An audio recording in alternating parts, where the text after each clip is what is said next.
Zoti Zog Sheta, i lindur në vitin 1954, instrumentist i gajdes, Zoti Zog kujton që në moshën 12 vjeçare ka filluar të mësojë instrumentin e gajdes që e ka trashëguar nga jati i tij. Është pjesë e ansamblit Pjetër Bogdani Has që në moshën 25 vjeçare, në vitin 1978 dhe numëron 46 vite të pandara me instrumentin e gajdes në festivalet dhe koncerte të ndryshme. Atëherë, Zoti Zog, si lindi ideja e impinimit tuaj në muzikë? Lindi këtë se une I kam me 9 çmime të larta folklorike, çmime para, plus dekoratën që më kam e tash që 5 vjet.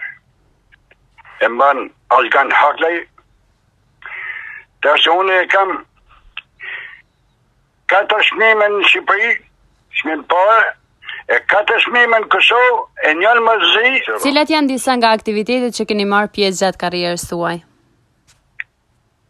Në cilat vende keni shkuar për shembull?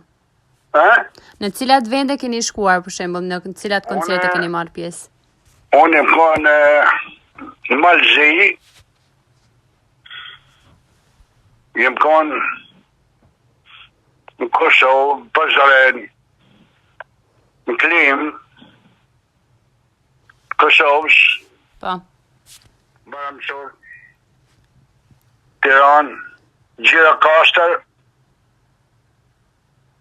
Berat.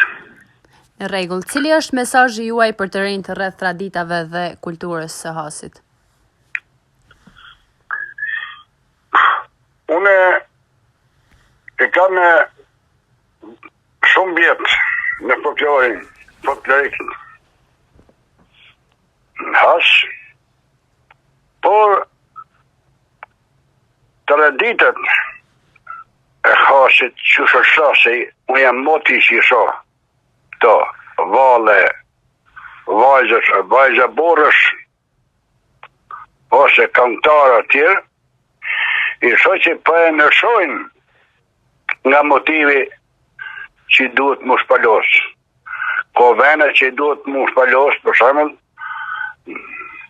në Gjirokastër ose në Baratu Baka, duhet shpalos motivi i vjetër i babgjyrëve dhe i stagjyrëve tanë para 5-600 vjetë.